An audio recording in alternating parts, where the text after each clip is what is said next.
Welcome back once again. What an amazing final game we saw over here in the Women in Games Community Cup. We are joined by the wonderful Cinnamon, who's going to have a quick little chit chat with us about how she feels the games went and the tournament in general. Cinnamon, can you hear me? Hey, how's it going? Thank you for inviting me to this interview. Absolutely, it was our pleasure. It's wonderful to have you join us. Now, talk to me a little bit about the rematch we just had going on. Did you guys go into this with something to prove and quite confident feeling that you could take this, or was it end up being like a bit of a surprise to yourselves? To be honest, when we first started playing Valorant as a team, we did beat Tenstar quite a lot, and then they started beating us. Like every time we played them, it was always 0-2. They always beat us. And then so this match, going into this, it was like a nice little revenge match, and it feels so good to win. Going into this tournament, we had like a little team intervention. We kind of discussed the issues we're having. We discussed individual skill. We discussed like outside of prac, what we should be doing as a player to get better, what we can be doing as a team. Like we just had a full team intervention after our last loss when we finished fourth in, was it Huntress Trials? I think so, but it was one of the last tournaments we finished. Birds of Prey. We finished fourth. We lost to Oxygen and we didn't make it to finals. And honestly, for me and my team, the expectation is always to win. Being in the grand finals is obviously fun for a second, but I think getting second place is one of the worst feelings in the world because you're that close to first place. And so going into this tournament, the expectation was to win. We prepared a lot for it on our own game. We didn't care what the opponents were doing. We didn't look at their games. We didn't watch the strats. We simply focused on ourselves, and I felt like overall we did well. I think our team communicated a lot. I think we won a lot of our clutches. We won a lot of our retake situations, and overall it just felt really good to finally win, honestly. Yeah, I mean, a huge congrats. Go ahead, Nauri. I just want to say, as someone who's obviously been involved in the FE scene, since the inception at the beginning of the year, it's been amazing for me to like watch your growth as a team. And it was one of my big storylines throughout the broadcast as well. Huntress Trials August, you guys came second place to Tenstar. Huntress Trials July, you came second place to Gangsters, who were Tenstar. So this was like a really big, important matchup. And one of the questions, you kind of pre-answered it, that I was going to ask was what your prep was like coming into this. So I guess what my next question is, like, what kind of experience did the ladies have coming into this, like prior to Valorant? Are you all kind of like ex-CS pros, or like are you all from like Paladins, or like how did you prepare yourselves to finally enter the competitive scene as a team?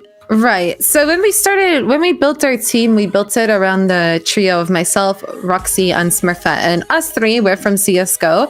I played professionally CSGO for the last 6 years of my life. We competed. I was always top 2. Xset was always number 1. You guys know them in Valorant. My team was always number 2. It was Galaxy Racer. And it was always us in the finals, and we would always lose. And then Smurfette, she was one of the best Turkish players. She constantly played with all the guys. She was in Turkish Pro League. Even when we played against females, she was always to be feared. Like she was just the same Smurfette you see in Valorant was the same one that you see in CSGO. And then in Roxy's case, she never really played professionally on a team. However, she's because she started playing CS very late. Whereas me and Smurfette have been playing for many years. We were never teammates, but we just knew of each other. Roxy has been playing maybe for the last 2 years. So she definitely hopped on that train late. And funny, when we started playing Valorant, I told Roxy, I said, don't start playing this game too late like you did with CS. And now look at us. We're just playing tournaments and we're loving it. But this is kind of the story with myself, Smurfette, and Roxy. We had 2 teammates previously, Jirilla and Futura, who when we first started playing as a team, this was like May. And unfortunately, because of Jirilla's and Futura's schedule, we couldn't see this because like for us 3, we really wanted to continue playing all day. We love this game. We want to prac all day. We want to play as much as possible. So for us, this was the priority. And unfortunately, we couldn't do that with their schedules. And then we picked up Glance and Kim. Kim also played CS. She played on many teams. She was maybe like top 5 in terms of CSGO teams. And then Glance, she was just an Overwatch player. So Glance is definitely the newest when it comes to competitions. And it's something that we as a team are very much so aware. There's moments where maybe like the pressure might get to her, but because we build our team on experience, she quickly gets back into it. So that's kind of our team. That's kind of how it is. Okay, I just want to ask you, how have you found your Women in Games Community Cup experience? And do you have any words of wisdom or perhaps advice that you'd like to give to any ladies out there wanting to kind of take part and become more involved within the esports competing scene? Yeah, sure. Honestly, I love this format. I loved it so much. Every single tournament, because we are like one of the top, 3-4 seed, top 1, 2, 3, 4, whatever, highest rated teams, we never really get to play the other good teams. And our first match is maybe against like a lower seed. And so what I was really excited about going into this tournament is that it is round robin. It is a group stage. You play everybody. And it was so fun. Even if it's BO1, it was so fun to just play everybody. I absolutely love this format. And talking to a few other players, they loved it as well. The other female tournaments, I'm super grateful for, love them, but it's just like BO3, single elim, you either win or you lose, and that's how it is. So this format was refreshing. We played BO1s, and then we went into this finishing top 4. You play BO3s, and it's just such a refreshing format. I absolutely loved it. Overall, this tournament, loved it, like I said, and my experience has been good. I hope there's more in the future. And as far as females trying to go into gaming, 100% start somewhere. Find a friend, maybe find one friend that is a girl, just play with her and have fun. And eventually, if you want to take this to the next level, find other teammates that are like-minded, determined, and you build a team. It always happens in this kind of way. Or you could just go down the route where it's like looking for team and you just hope somebody picks you up. But honestly, I hope everyone continues competing. I hope that if you are looking to compete, you start somewhere. And that's what I recommend. You will build that experience and you'll get there eventually. So I have like 2 questions. So I'm just going to run ahead and roll with those quickly. The first one is, one of the things that I have said for quite some time now is that you and Smurfette are possibly the most deadly duelist duo in Europe. So like, how did you build on that? I know that you've come over from Counter-Strike, but obviously like all of the abilities and stuff, and there's different roles. So how did the two of you find that mesh where you just become so like terrifying? Honestly, it's because me and Smurfette have the same like mindset. We really want to win, and we're not afraid, because the moment you're afraid is the moment you start hesitating, and the moment you start hesitating is when you start making mistakes. And honestly, I've been a professional player, same with Smurfette, for years. One of the worst mistakes and one of the worst feelings is losing because you're hesitating or because you're unsure, or you're not confident. I've learned this when I first started playing CS when I was 18. I used to get nervous in matches.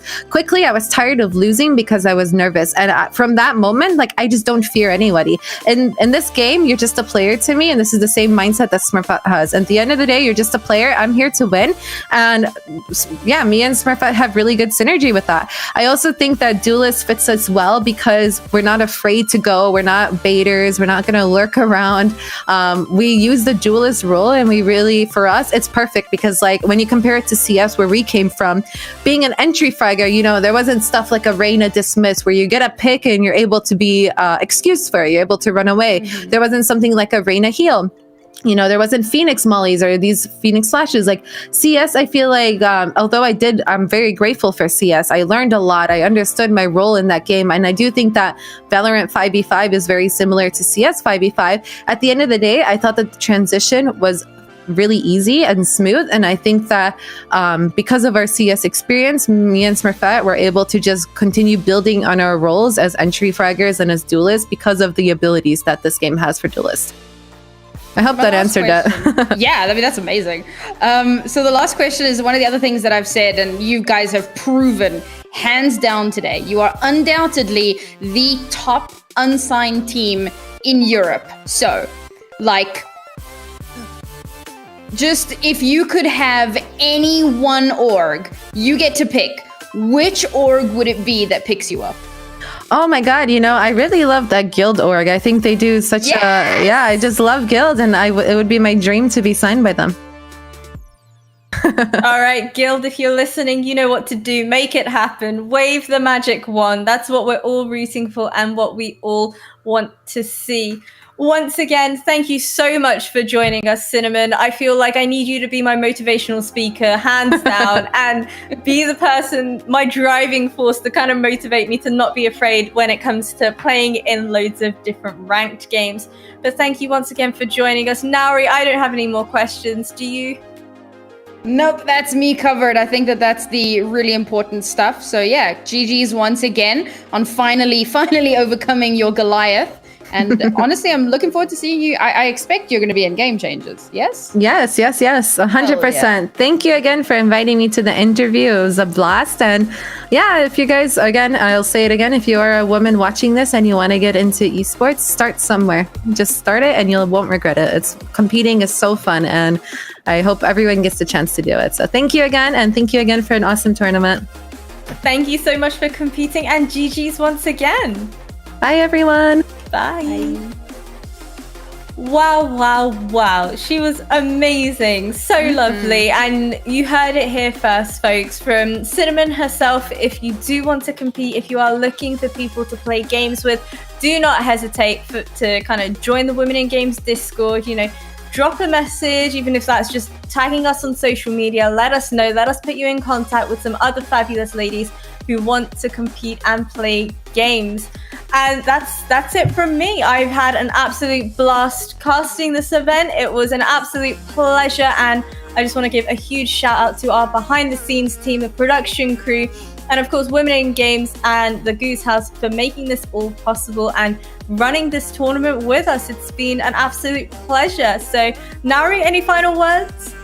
Just thank you everyone for supporting Female Valorant. I know the teams appreciate it, and it's what keeps us going. So keep supporting, and yeah, we'll see you guys in the next one. We'll see you guys in the next one. Thank you so much for tuning in.